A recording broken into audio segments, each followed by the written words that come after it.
안녕하세요. 박빵떡의 맥주 탐험입니다. 이번 영상에서는 진로라는 회사에 대해 알아보겠습니다. 맥주 채널인데 왜 소주 회사를 리뷰하냐고요? 원래는 하이트 진로 기업을 먼저 리뷰하려고 했습니다. 하이트 진로는 카스, 차미슬, 진로이즈 100 등을 파는 회사입니다. 자료를 조사하다 보니 사명에서 하이트는 맥주 회사이고 진로는 2005년에 하이트가 인수한 소주 회사인 것을 알게 되었습니다. 진로라는 회사는 어떤 회사였을까? 어떻게 하다 하이트에 인수가 되었을까 궁금해졌습니다. 그래서 진로라는 회사를 먼저 소개해드리고 다음 편에 하이트 진로에 대해 알려드리겠습니다. 그럼 진로 회사의 리뷰를 시작해보겠습니다. 진로의 창업자 장하볍 씨는 1923년 4월 황해도 곡상 공립보통학교에서 조선어를 가르쳤습니다. 그 당시는 일제강점기였습니다. 그래서 학교에서는 한국어를 가르치는 장하볍 씨를 싫어했습니다. 학교의 압박에 결국 장하볍 씨는 민족의식을 키울 수 있는 학교를 세우겠다고 다짐합니다. 사립학교를 세우는 데는 많은 돈이 필요했습니다. 그래서 1924년 평안남도 용강군에 진천 양조상회를 설립합니다. 이때 진로 소주를 출시합니다. 진로 소주는 특유의 쓴맛이 매력적이었다고 합니다. 한국 최초로 소주를 유리병에 담아 팔았습니다. 운반과 보관이 용이해 소비자와 판매자들에게 좋은 반응을 얻었다고 합니다. 진로라는 이름은 생산지와 제조 공정에서 이름을 따왔습니다. 회사가 있던 진지리의 진과 소주를 증류할 때 이슬처럼 맺히는 모습에서 이슬로에서 땄습니다. 증류식 소주에서 어떻게 이슬이 맺히는 건지 간단히 설명을 드릴게요. 소주 꼬리에 청주를 담고 가열합니다. 에탄올은 끓는 점이 78도이고 물은 100도입니다. 78에서 100도 사이의 온도로 끓이면 물은 남아있고 에탄올만 기화합니다. 기화한 에탄올이 소주꼬리 상단에서 냉각수를 만나면 액체가 됩니다. 이 물방울들이 이슬처럼 맺히는 것에서 이슬로 글자를 따서 참진 이슬로 참이슬이 된 거죠. 혹시 눈썰미가 좋으신 분께서는 보셨을 수도 있는데요. 자세히 보시면 라벨에 두꺼비가 아니라 원숭이가 있습니다. 창업지였던 서북지방에서 원숭이는 복을 상징하는 동물이라서 원숭이를 라벨에 사용했습니다. 이때 번 돈으로 수건사업이었던 학교를 만듭니다. 1938년에 명덕학원, 1946년에 진지소학교, 진지중학교, 진지여고 등을 개설합니다. 하지만 1950년 한국전쟁이 터지면서 부산으로 피란을 내려갑니다. 진천 양조 상회를 운영했던 경험을 바탕으로 부산의 동화양조에서 동업을 하게 됩니다. 동화양조에서 낙동강 금련소주를 생산합니다. 한국전쟁이 끝나고 1954년 서울 신길동에서 서강주조를 설립하며 진로소주의 생산을 다시 시작합니다. 전국적인 영업을 시작하며 두꺼비로 상표를 바꿨습니다. 일부 지역에선 원숭이의 이미지가 좋지 않고 그리고 남쪽에서는 두꺼비가 복을 가져다주는 동물로 여겨졌기 때문입니다. 이때 진로는 한국 최초의 애니메이션 CM송으로 광고를 합니다.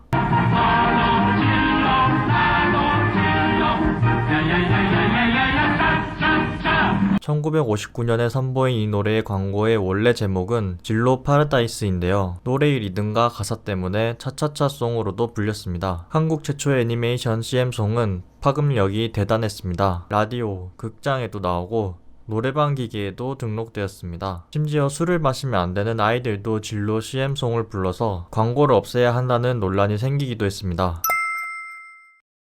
하지만 이러한 노력에도 서강주조는 소주시장 1위 기업인 사막을 뛰어넘진 못하고 있었습니다. 1970년대 이전 국내 소주시장 1위 기업은 서강주조가 아니라 사막이었습니다. 사막은 목포에서 시작된 소주 회사입니다. 사막이 업계 1위를 할 수 있었던 비결은 정부의 새로운 법에 발빠르게 대응했기 때문입니다. 한국전쟁 이후 식량 부족 문제가 심각했습니다. 이 때문에 정부는 1965년 양곡관리법을 시행합니다. 증류식 소주는 쌀이 주 원료인데요. 양곡관리법은 먹고 살기 힘드니 쌀로 술을 만들지 말라는 법이었습니다. 결국 증류식 소주의 생산이 불가능해집니다. 증류식 소주와 다르게 희석식 소주는 주 재료가 쌀이 아니라 타피오카입니다. 그래서 자연스럽게 소주는 희석식으로 생산하게 됩니다. 희석식 소주는 대량 생산에 용이합니다. 사막은 서울이 희석식 대량 생산 시설을 구축하였습니다. 사막의 빠른 대처 덕분에 불과 3, 4년 만에 소주 업계 1위가 됩니다. 전성기 시절 사막은 월 평균 소주 생산량이 무려 250만 병이었습니다. 짝퉁이 생긴다는 건 그만큼 브랜드가 유명하다는 증거인데요. 사막도 짝퉁 소주가 만들어져 단속반이 생기기도 했습니다. 그러다가 사막에 엄청난 사건이 터지면서 소주 시장의 판도가 달라집니다.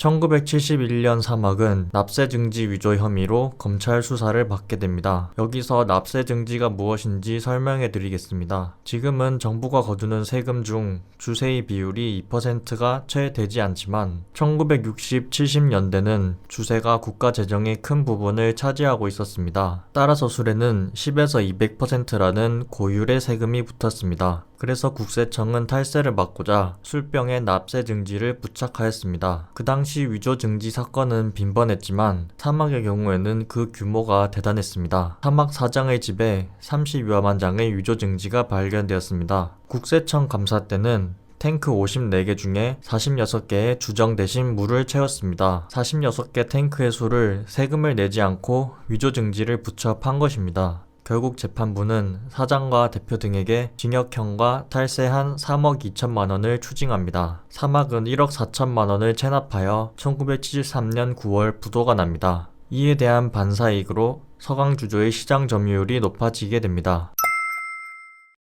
라이벌인 사막이 사라지자 서강주조는 소주로 시장 1위를 차지합니다. 서강주조는 계열사를 설립하면서 몸집을 키우는 전략을 선택합니다. 1961년 최초의 계열사인 유리업체 서강산업, 1966년에는 효성유리공업 주식회사를 설립합니다. 계열사 도원관광 주식회사에서 부산타워와 태종대공원도 만들었어요. 1974년 우천학원을 설립하여 서울구로에 우신중고등학교를 설립합니다. 학교를 만들기 위해 사업을 시작한 장하벽 회장의 꿈이 다시 한번 이루어진 거죠. 1975년에 사명을 서강주조에서 진로로 바꿉니다. 회사의 대표 상품으로 회사명을 바꾸는 건 많이들 하는 방식입니다. 맥주회사 조선맥주에서 하이투로 바꾼 것도 같은 이유에서였습니다. 1985년 진로의 설립자 장하벽 씨가 81세 폐암으로 사망합니다. 장하벽 씨의 아들 장진호 씨가 2대 회장으로 취임합니다. 장진호 회장은 계열사를 더 많이 늘립니다. 1996년 진로그룹은 대한민국 재계 24위에 오르고 산하에는 24개의 계열사들이 있었습니다. 계열사에는 유통업, 위스키, 식품, 건설업, 화장품, 의류, 금융까지 굉장히 많고 다양했습니다. 수많은 계열사들 중 맥덕인 저에게 눈에 띈 기업이 있습니다. 그것은 바로 진로 쿠어스였습니다. 미국의 맥주회사 쿠어스와 진로가 합작한 진로 쿠어스를 설립합니다. 쿠어스는 마트에서 보셨던 쿠어스 라이트라는 맥주를 만든 미국 맥주 회사입니다. 진로 쿠어스는 나중에 1994년 카스를 만들게 되는데요. 진로가 묻어나지 않았다면 현재 소주와 맥주 시장 1위를 모두 석권하는 엄청난 기업이 될 수 있었죠. 여담이지만 레드락 맥주도 진로 쿠어스에서 만든 맥주예요. 1997년 생산된 레드락입니다. 오른쪽 병뚜껑을 보시면 진로 쿠어스 맥주 주식회사라고 적혀 있는 게 보입니다.